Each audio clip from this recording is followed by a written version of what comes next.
Puji Tuhan, mari kita lihat Titus pasal yang pertama ayat 5 sampai ayat yang ke-16. Titus pasal yang pertama ayat 5 sampai ayat yang ke-16. Aku telah meninggalkan engkau di Kreta dengan maksud ini, supaya engkau mengatur apa yang masih perlu diatur, dan supaya engkau menetapkan penatua-penatua di setiap kota seperti yang telah kupesankan kepadamu. Yakni orang-orang yang tak bercacat, yang mempunyai hanya satu istri, yang anak-anaknya hidup beriman dan tidak dapat dituduh karena hidup tidak senonoh atau hidup tidak tertib. Sebab sebagai pengatur rumah Allah, seorang penilik jemaat harus tidak bercacat, tidak angkuh, bukan pemberang, bukan peminum. Bukan berarti nggak boleh minum air mineral. Ini minum sopi saudara ya. Minum alkohol ya. Bukan peminum, bukan pemarah. Dan tidak serakah. Melainkan suka memberi tumpangan, suka akan yang baik. Bijaksana, adil, saleh, dapat menguasai diri. Dan berpegang kepada perkataan yang benar. Yang sesuai dengan ajaran yang sehat. Supaya ia sanggup menasihati orang berdasarkan ajaran itu. Dan sanggup meyakinkan penentang-penentangnya. Ayat 10. Karena sudah banyak orang hidup tidak tertib. Ya. Terutama di antara mereka yang berpegang pada hukum sunat. Dengan omongan yang sia-sia mereka menyesatkan pikiran. Orang-orang semacam itu harus ditutup mulutnya. Karena mereka mengacau banyak keluarga dengan mengajarkan yang tidak-tidak. Untuk mendapat untung yang memalukan. Terjemahan yang lain bukan untung, mendapatkan uang. Ya.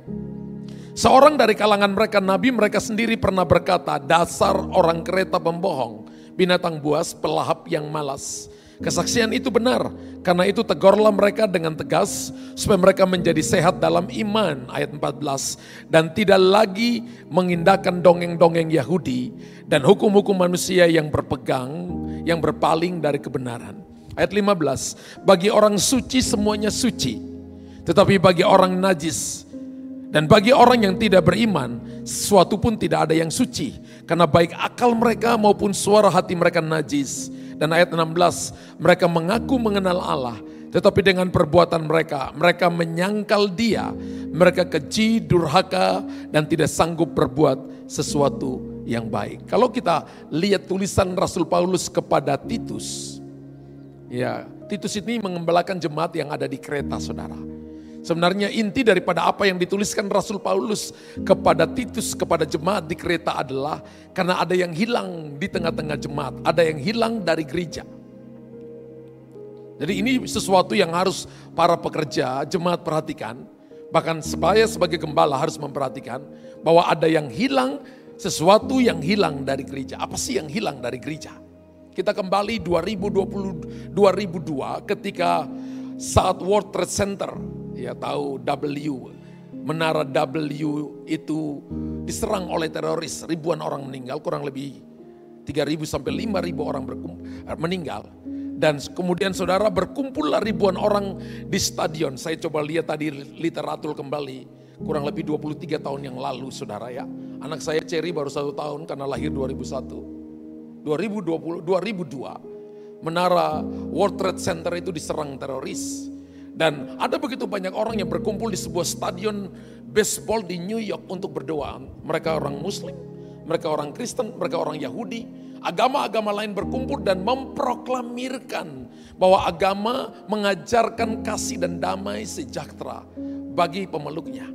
Dan buku ini ditulis oleh seorang penulis buku dari Unveiling Islam bernama Mehmet Kanner. Dia menulis bahwa namun damai tidak ada, bahkan hilang dari dalam pengajaran agama. Kenapa?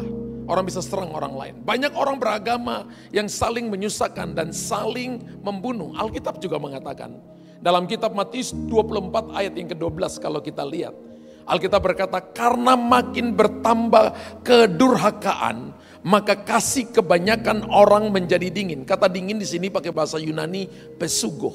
Pesugo itu dingin seperti ada di freezer, minus 12 derajat Celcius.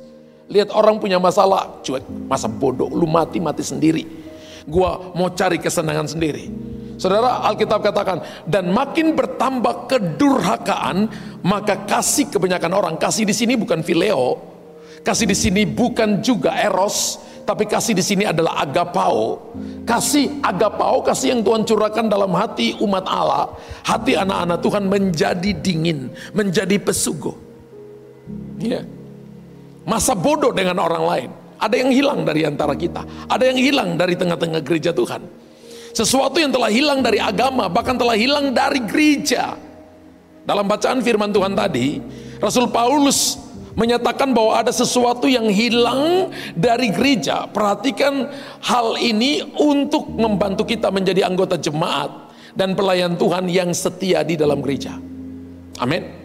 Ada beberapa hal yang ingin saya tunjukkan kepada saudara, bahwa ada yang hilang dari gereja, supaya kita berjemaat bukan cuma jemaat biasa, atau bukan cuma jemaat yang kapling tempat duduk di gereja, tapi kita jemaat yang setia, jemaat yang bertumbuh, jemaat yang bukan cuma bertumbuh tapi berbuah berlipat ganda bagi Tuhan. Yang pertama adalah gereja kehilangan para pemimpin rohani. Ya, gereja kehilangan para pemimpin rohani. Mungkin Anda di sini cuma ketemu saya setiap waktu, ketemu Pastor Lenny, ya, dan hamba-hamba Tuhan yang lain. Tapi kalau saya, Tuhan percayakan untuk pergi kemana-mana dan bisa melihatnya. Gereja kehilangan pemimpin yang rohani. Karena pemimpin yang rohani itu tidak ditentukan hanya cuma dari karunia-Nya, tapi pemimpin rohani ditentukan juga oleh karakternya. Amin. Kalau perhatikan ayat yang ke-6 dan ayat yang ke-7 dari Titus pasal yang ke-5 tadi, Titus pasal 1 ayat yang ke-5, ayat 6 dan ayat yang ke-7, yakni orang-orang yang tak bercacat, yang mempunyai hanya satu istri, yang anak-anaknya hidup beriman dan tidak dapat dituduh karena hidup tidak senonoh atau hidup tidak tertib. Jadi seorang pelayan Tuhan bukan cuma lihat dia saja, tapi lihat anak-anaknya. Apakah anak-anaknya hidup tertib atau hidup dengan tidak senonoh? Alkitab katakan begini, kita kehilangan pemimpin. Ada pemimpin yang kelihatannya hebat secara personal, tapi belum tentu anak-anaknya hebat. Karena itu saudara datang di doa puasa ini, Tuhan bicara kepada saudara, Anda bukan cuma berjuang sendiri kalau Anda berkeluarga, tapi Anda juga harus mendidik anak-anakmu dalam takut akan Tuhan dan hidup di dalam kesetiaan. Amin. Dan ada begitu banyak pemimpin. Kalau kita flashback kembali kepada kitab Perjanjian Lama, Yosua boleh hebat secara pribadi, tapi anak-anak tidak mengikuti jejaknya. Musa boleh hebat secara pribadi, dipakai Tuhan dengan hebat, tapi untuk mencari pengganti Musa, anak-anaknya tidak hidup seperti papanya. Dan saya beritahukan kepada saudara begini, kita punya tugas besar di depan, bahwa Tuhan sedang mencari pemimpin-pemimpin yang rohani. Bukan cuma dia secara pribadi, tapi dia mendidik anak-anaknya. Mereka bukan cuma punya karunia, tapi juga punya karakter. Perhatikan ayat yang ke-7, Alkitab mengatakan dengan jelas, sebab sebagai pengatur rumah Allah, seorang penilik jemaat harus, ini bukan pilihan, tapi harus tidak bercacat. Kasih tahu kiri kanan, kamu harus tidak bercacat. Kasih tahu kiri kanan, mulutmu selalu bercacat. Ya. Yang kedua, yang ketiga kasih tahu, mulutmu lancang, jangan tersinggung. Lancang itu bukan karena ngomong firman, haleluya, tapi ngomong orang lain, ngomong sesuatu yang tidak membangun, itu namanya lancang. Kalau Anda ngomong dan firman Tuhan, ngomong banyak firman Tuhan, itu bukan lancang, itu good, itu ngomong yang baik. Bukan pemberang, bukan peminum, bukan pemarah, tidak serakah. Wow. Dan Alkitab berkata begini, kalau karunia tanpa karakter itu seperti sepasang sayap Raja Wali yang patah dan tidak mungkin akan terbang. Karena itu saudara dan saya mau dipakai oleh Tuhan, maka bangun karakter saudara. Amin. Bangun juga karunia saudara. Karunia dengan karakter yang dipadatkan, digoncangkan, maka akan melahirkan kuasa yang powerful dalam hidup saudara dan saya. Karena itu Alkitab berkata begini, gereja kehilangan pemimpin yang rohani. Ayat firman Tuhan ini juga untuk saya. Amin. Ini untuk saya, ini untuk kita semua, supaya kita belajar saudara, sehingga kita membangun hati yang takut akan Tuhan dan yang rohani di hadapan Tuhan. Dan pemimpin yang rohani ditentukan oleh kesukaannya. Perhatikan ayat 8 dan ayat yang ke-9 dari Titus 1 ayat 8 dan ayat ke-9. Melainkan suka memberi. Pemimpin rohani itu suka memberi. Kalau kita jadi anak orang rohani, orang tapi pelit medit, maka Anda bukan rohani, rohana. Anda tidak dipimpin Roh Kudus, ya, tapi Anda dipimpin oleh Roh Kudus. Bukan Roh Kudus, tapi Roh Kudus, bukan Roh Kudus. Melainkan suka memberi tumpangan, suka akan yang baik. Kalau orang datang bicara yang jelek kepada saudara, Anda selalu berkata yang baik, Anda selalu berkata yang benar. Dan Alkitab berkata bijaksana, bijaksana bukan bijaksini, saudara.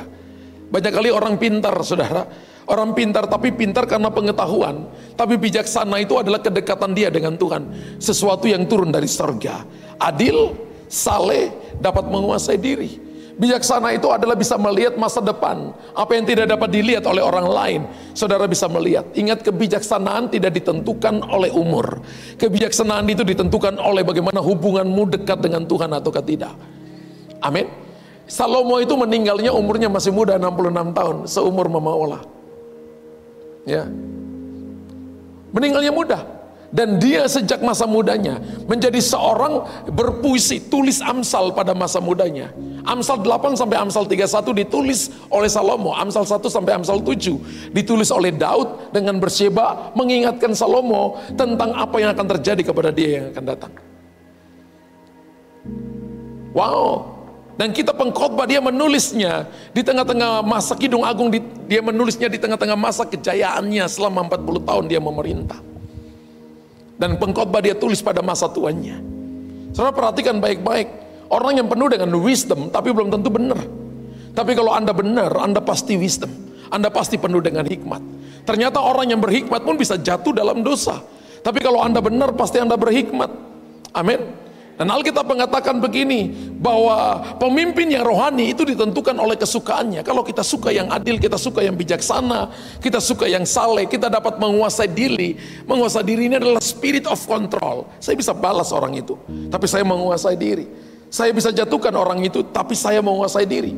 Tuhan bisa saja balas ahli Taurat, Tuhan bisa saja balas para prajurit Romawi, tapi dia menguasai dirinya.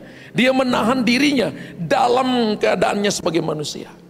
Karena itu kalau kita perhatikan Matius pasal 11, 28, 29, dan 30, kita belajar dua hal dari Tuhan Yesus. Belajar rendah hati dan belajar menguasai diri. Kalau kita punya kekuatan, kekuasaan, maka belajarlah diri. Seorang pemimpin rohani harus bisa menguasai dirinya. Dan ini yang hilang dari gereja Tuhan. Ini yang hilang dari gereja Tuhan. Nah, kalau kita perhatikan Keluaran pasal 18 ayat 21, Musa pun menganjurkan hal yang sama. Ketika dia sedang dipakai oleh Tuhan dengan hebat, maka dia menulis dalam Keluaran 18 ayat 21, di samping itu kau carilah dari seluruh bangsa itu orang-orang yang cakap. Wow, carilah orang-orang yang cakap. Jadi orang yang melayani Tuhan itu bukan orang yang nau-nau, ya, tapi orang yang cakap, saudara. Samping itu kau carilah dari seluruh bangsa itu orang-orang yang cakap, yang takut akan Allah. Takut akan Allah ini dipakai bukan afraid, tapi fear of God. Ya, dipakai kata jire, yire, tulisnya Y-I-R-H. Yire itu adalah saudara mengagumi Tuhan. Ya, dan kata pekah itu artinya saudara dan saya sangat takut kepada Tuhan, sungkan dengan Tuhan. Jadi kalau kita datang menyembah Tuhan dalam ibadah, bahkan doa puasa seperti ini, belajar menghormati Tuhan. Menghormati Tuhan itu adalah fear of God. Nah, orang-orang seperti itu yang harus dipakai untuk melayani Tuhan. Cari orang-orang yang seperti itu yang dipakai untuk melayani Tuhan.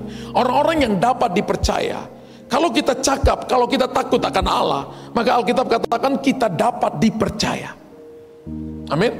Dan yang benci kepada pengajaran suap, tempatkanlah mereka di antara bangsa itu menjadi pemimpin pasukan 1000, pemimpin pasukan 100, pemimpin pasukan 50, pemimpin pasukan 10. Itu ada di FC-nya kita, gembala sektornya kita, gembala wilayahnya kita. Harus orang-orang yang cakap dan takut akan Allah. Bukan punya uang banyak. Kalau punya uang banyak plus cakap dan plus takut akan Tuhan, puji Tuhan, haleluya 1000 kali. Amin. Bukan orang yang punya kedudukan kalau plus cakap dan takut akan Allah dan dapat dipercaya, benci kepada pengajaran suap dan benci juga kepada suap, maka saudara dan saya menjadi orang yang dapat dipercaya. Dan kalau saudara dan saya perhatikan baik-baik, standar untuk melayani Tuhan itu lebih tinggi daripada standar dunia ini. Anda jadi presiden 5 tahun, kemudian kalau dipilih kembali, bagi Indonesia 2 periode selesai. Tapi kalau Anda jadi anak Tuhan, jadi pangeran Allah, jadi putrinya Tuhan, jadi anak Tuhan, maka forever and ever, sampai selama-lamanya, saudara dan saya akan tetap dipakai untuk memerintah bersama-sama dengan Tuhan. Dan Alkitab katakan dalam kitab Wahyu bahwa kita akan menjadi raja. Wahyu pasal yang 5, kamu akan menjadi raja bersama-sama dengan Allah untuk memerintah di muka bumi ini dalam 1000 tahun damai. Jadi semua hal-hal kecil yang kita dapati di muka bumi ini adalah tempat untuk kita berlatih. Ingat, sorga bukan tempat tinggal kita, bumi adalah tempat tinggal kita. Karena itu selama kita hidup di bumi, berkuasalah. Kalau kita baca Kejadian pasal 1 ayat yang ke-26, kata dominion itu dipakai kepada Adam untuk berkuasa. Yang membuat dia kehilangan itu karena dia jatuh dalam dosa. Tapi mari saya beritahukan ini kepada saudara. Kalau seorang pemimpin rohani yang takut akan Tuhan, maka dia akan punya kuasa untuk menaklukkan, kuasa untuk influence, mempengaruhi. Kalau gereja semua bergerak bersama-sama, bukan cuma gembala, tapi pekerja-pekerja bergerak bersama-sama, pelayan Tuhan bergerak, jemaat bergerak bersama-sama, kota ini terlalu kecil untuk Anda jangkau bagi Tuhan. Amin. Hal yang kedua yang kita belajar adalah gereja kehilangan jemaat yang hidup dengan tertib. Gereja kehilangan jemaat yang hidup dengan tertib. Ayat 10 sampai ayat 14. Kalau kita lihat dalam Titus 1 ayat 10 sampai ayat yang ke-14, karena sudah banyak orang yang hidup tidak tertib. Ini di Kreta yang digembalakan oleh Titus. Jemaatnya tidak tertib, datang ibadah terlambat, mau datang persis gembalanya mau doa berkat baru datang. Dia dengar firman, misalnya bukan Pak Firman, bukan Firman Nyong Ambon, bukan ya. Jadi ini tiap minggu disebutkan namanya ya. Jemaat yang tidak tertib itu adalah dia datang, dia tidak menghormati Tuhan. Dengar firman, dia ketiduran di kursi. Padahal kursi bukan tempat tidur, kursi adalah tempat duduk. Kasih tahu kiri kanan, kursi adalah tempat kamu duduk, bukan tempat kamu tidur. Haleluya. Jadi kalau kita tidur di kursi, itu abnormal, saudara. Tempat tidur itu untuk kita tidur ya. Kita baca sama-sama. Karena sudah banyak orang yang hidup tidak tertib, terutama di antara mereka yang berpegang pada hukum sunat. Hukum sunat ini adalah Pentautauk atau kitab Musa. Dengan omongan yang sia-sia mereka menyesatkan pikiran. Ayat 11. Dan Alkitab berkata orang-orang semacam itu harus ditutup mulutnya. Ini perkataan keras loh saudara. Jadi kalau sekali-kali kalau Anda dengar Pak Gembala katakan tutup mulut, maka ada ayatnya. Titus 1 ayat 11, ingat ada ayatnya. Jangan bilang Pak Gembala ngomong keras, ada ayatnya. Ya, Titus 1 ayat 11. Nanti belum pernah ada yang mendengar Pak Gembala ngomong itu kan, tutup mulutmu, belum pernah kan? Ada ayatnya, Titus 1 ayat 11. Ya. Jadi ini Alkitabiah banget, ya. Karena mereka mengacau banyak keluarga dengan mengajarkan yang tidak-tidak untuk mendapat untung yang memalukan. Saudara tahu bahwa ada begitu banyak orang yang ketika jemaat para pekerja di sana, hamba-hamba Tuhan yang ada di sana, jemaat yang ada di sana, mereka hanya datang untuk mencari keuntungan, untuk dapat uang. Siapa sih yang gak perlu uang? Saya yang khotbah juga butuh uang. Amin. Untuk kepentingan sehari. Tapi kalau itu menjadi tujuan utama, maka kita menjadi yang namanya adalah orang-orang yang cinta akan uang. 1 Timotius pasal 6 ayat yang ke-10 berkata, cinta akan uang adalah akar segala kejahatan. Saya berkhotbah bukan untuk dapat uang, saya berkhotbah karena saya cinta Tuhan. Saya melayani bukan untuk dapat uang, saya melayani karena saya cinta Tuhan. Uang itu adalah akibat daripada saya ketemu Tuhan lebih dulu, baru berkat datang kepada saya. Anda melayani di depan entah pemain musik, di depan para worshiper, para singers, semua yang melayani entah sampai di bagian paling belakang. Kita melayani bukan untuk dapat persembahan kasih. Sekalipun nanti dikasih. Tapi tujuan kita bukan uang, mendapat untung, bukan. Tapi tujuan kita adalah memberi yang terbaik untuk Tuhan. Sebenarnya sampai mati kita masih tetap berhutang dengan Tuhan. Tapi kalau kita masih bisa dikasih apa, sesuatu oleh gereja, oleh kepada kita, dan saya bisa pelayanan dan saya bisa dapat persembahan kasih, maka itu namanya God's favor, fine favor. Ini motivasi pelayanan, ini etika pelayanan. Ada kalanya saya pergi pelayanan, gerejanya gede, tapi mereka nggak siapkan saya hotel. Dari datangnya misalnya dari Jumat, Sabtu, Minggu, 3 malam saudara. Saya katakan enggak apa-apa, biar saya yang ngurusin. Saya hamba Tuhan. Ada kalanya saya sudah WhatsApp, Pak ini saya sudah ambil hotel karena mereka belum kasih tahu sudah Sabtu saya sudah punya tiket. Mereka hanya ganti uang tiket saya, tapi nggak ganti uang hotelnya. Ada yang saya pergi, dia nggak ganti uang tiketnya. Saya nggak pernah ngomong dengan istri saya. Saya beli tiketnya sendiri, karena saya tahu saya hamba Tuhan. Saya nggak nuntut, saudara. Saya katakan berkatnya datang kepada saya. Saya diceritakan ada seorang hamba Tuhan, dia sudah terbang datang, sudah sampai di bandara, dan ketika yang jemput dia terlambat, dia katakan, tolong beli saya tiket, saya mau balik kembali ke kota saya, karena pelayanannya tidak profesional. Ada hamba Tuhan yang seperti itu. Siapa tahu itu cara Tuhan pimpin dia seperti itu. Dan cara Tuhan pimpin saya juga seperti yang tadi saya katakan. Tapi saudara dengar baik-baik, tujuan daripada kita pelayanan bukan cari untung. Kalau pelayanan tanpa ada korban maka nggak ada kemuliaan. No sacrifice, no glory. Kalau Anda pelayanan dengan korban waktu, korban tenaga, dengan korban uang, segalanya, maka Anda akan melihat kemuliaan Allah dinyatakan. Kalau saudara dan saya melayani, tapi Anda nggak pernah kasih perpuluhan, Anda nggak kasih pelayanan misi, Anda nggak pernah kasih diakoni, Anda belum jadi hamba Tuhan. Mimbar ini bukan tempat kita membangun mimbar, tapi kita membangun mezbah. Amin. Aminnya cuma 2 orang. Saya percaya Anda nggak pernah kasih perpuluhan. Kok diam?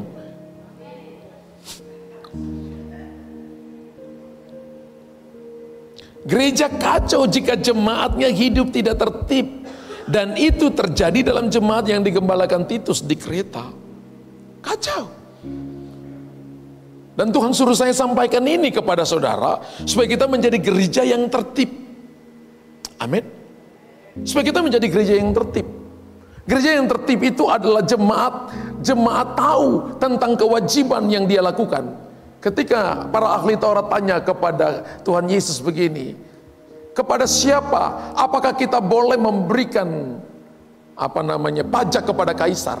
Tuhan minta uang logam, dan Tuhan tanya begini, gambar siapa di uang logam ini? Dan mereka berkata, gambar kaisar. Dan Tuhan berkata begini, berikanlah kepada kaisar apa yang patut kaisar dapat, dan berikanlah kepada Allah apa yang patut Allah dapat, Allah terima.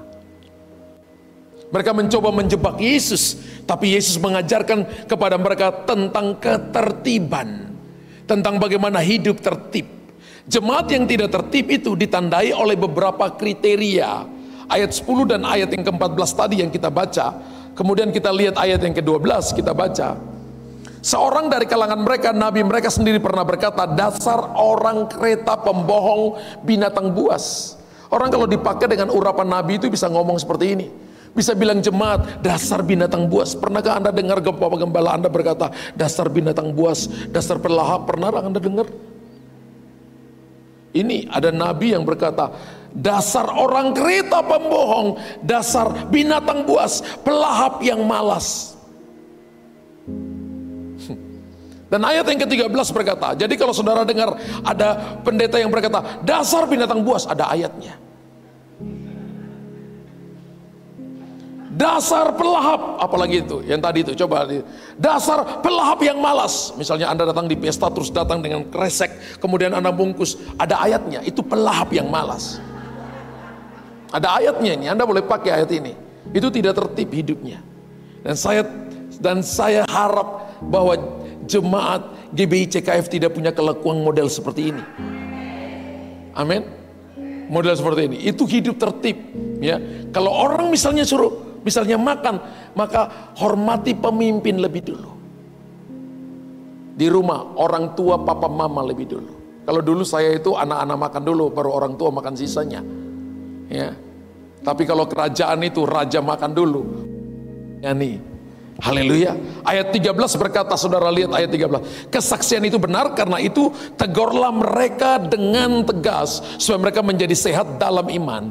Ayat 14 Alkitab berkata, dan tidak lagi mengindahkan dongeng-dongeng Yahudi dan hukum-hukum manusia yang berpaling dari kebenaran. Adakah saudara yang suka dengar orang tua cerita dongeng-dongeng? Cerita timur itu cerita Batu Badaung. Cerita dari Ambon itu Nenek Luhu.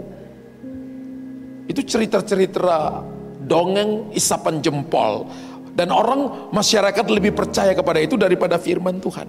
Omongan mereka menyesatkan pikiran. Ayat yang ke-10 itu adalah menyesatkan pikiran. Mereka mengacaukan banyak keluarga melalui pengajaran yang sia-sia. Orientasi pelayanan hanyalah uang, hanyalah materi, dan tidak kepada Kristus. Siapa sih yang gak butuh uang? Gereja lagi butuh uang banyak loh saudara. Untuk naik sampai lantai 5, kita perlu uang puluhan miliar. Sampai istri saya bilang kepada saya, kamu terlalu berani. Saya bilang, saya gak berani, saya percaya Tuhanku. Kalau berani itu beda, itu nekat saudara. Kalau berani percaya, oke, itu masuk dalam kategori kita bagi iman dalam ada yang low faith, medium faith, dan high faith, mungkin begitu ya. Ya. Ada yang iman dasar, iman menengah, iman tingkat tinggi. Ya mungkin berani itu termasuk iman tingkat tinggi. Ya. Tapi mari saya beritahukan ini kepada saudara. Orientasi pelayanan kita jangan uang. Gua ada jadwal enggak? Kalau gua nggak ada jadwal, gua nggak datang. Gua ada pelayanan minggu enggak? Kalau gua nggak pelayanan, nggak datang doa puasa. Ada yang di sini yang seperti itu? Nggak ada yang mau ngaku.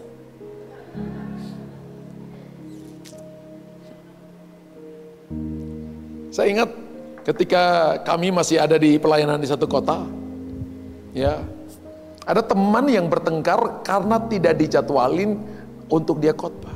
Dia berkata, saya ini punya karunia mengajar, saya dipakai dengan karunia-karunia.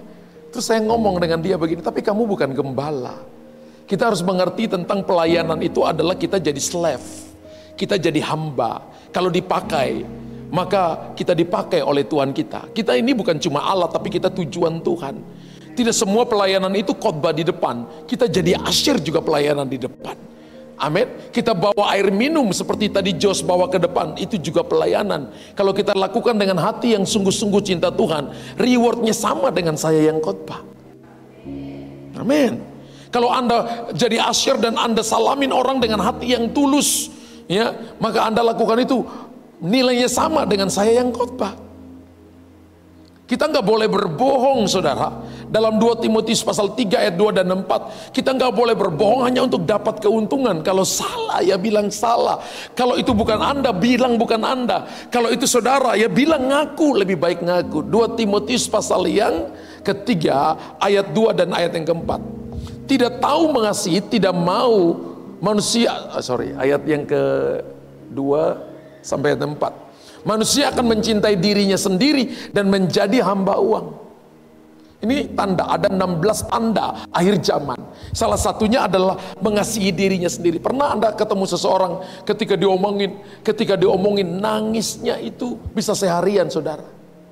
Matanya sembab, dia masukin kepalanya di dalam bak air mandi. Bak air mandi dia masukin, dia minta mati tapi nggak mati-mati karena belum waktunya mati.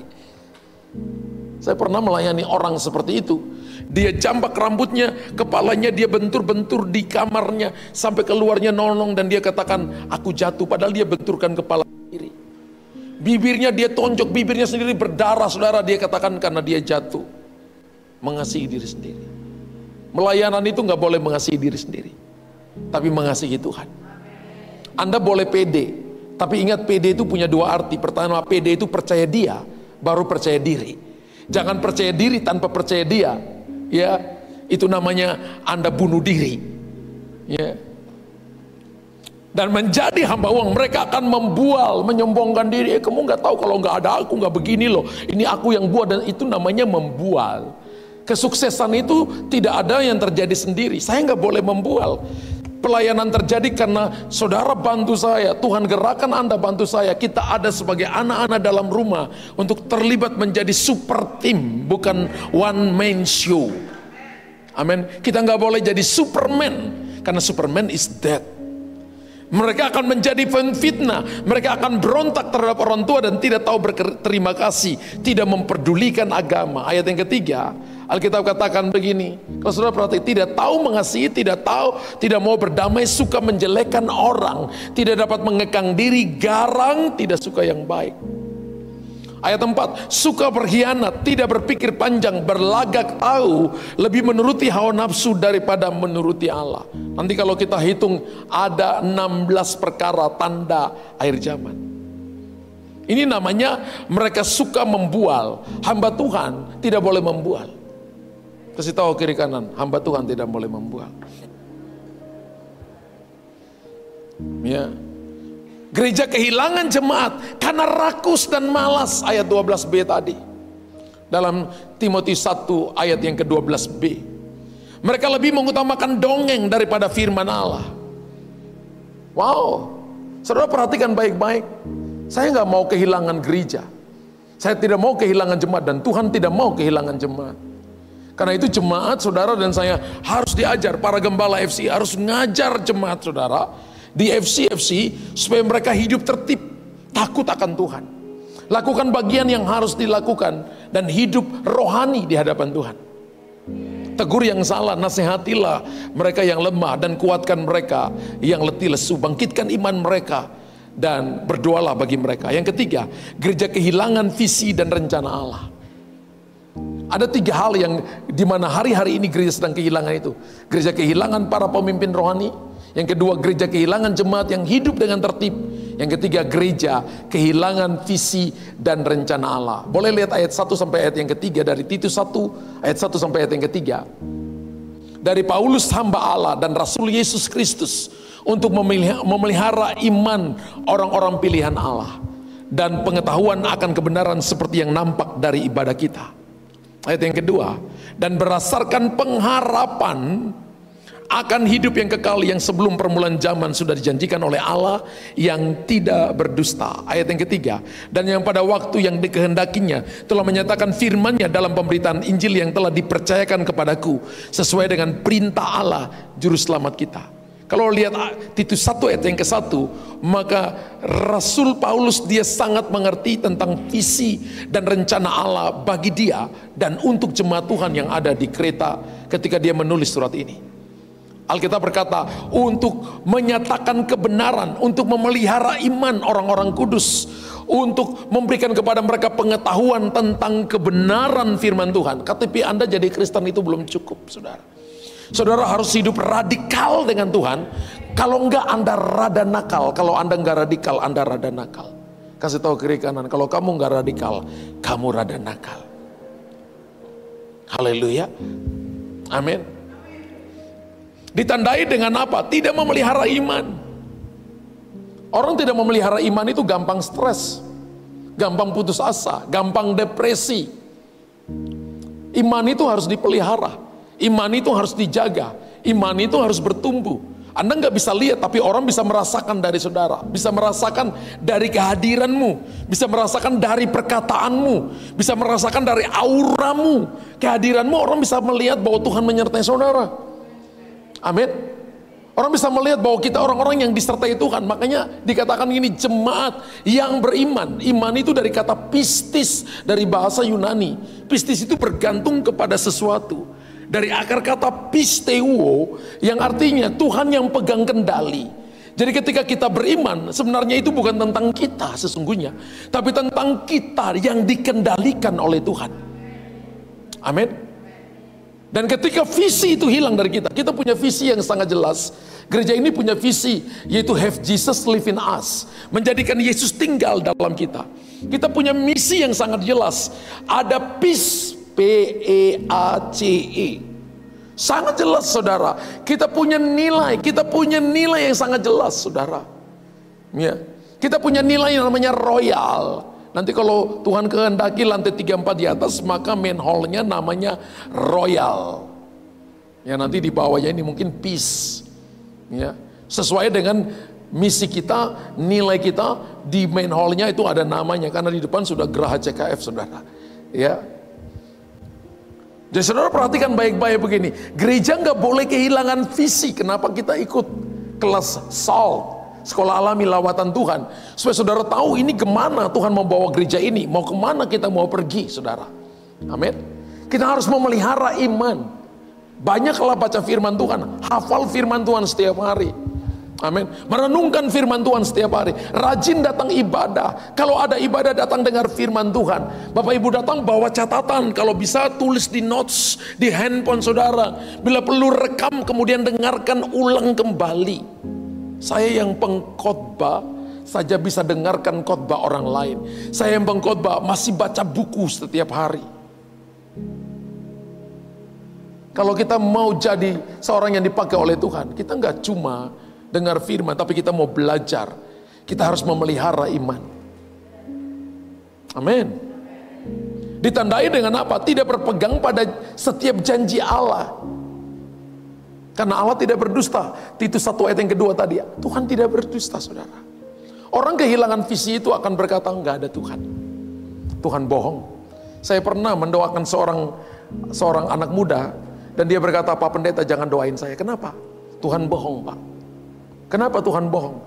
Tuhan janji kepada saya, pernah ada orang yang nubuatin saya 3 tahun yang lalu, sampai hari ini belum terjadi.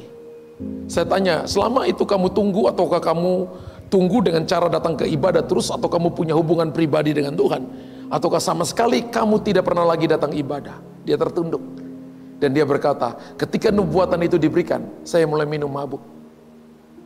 Saya mulai jatuh dalam dosa perzinahan. Ya, saya mulai merokok, Pak. Terus kamu datang nuntut dan kamu berkata bahwa Tuhan itu berdusta. Kamu yang bohong, kamu yang berdusta, kamu yang tidak menjaga hatimu dan imanmu. Jadi jawaban Tuhan ketika Anda berdoa, Bapa kita Bapa yang baik, Bapa yang selalu memberkati kita. Tapi ketika saudara dan saya tidak menjaga hidup sungguh-sungguh dengan Tuhan, maka Alkitab katakan itu akan hilang dari saudara dan saya. Amin.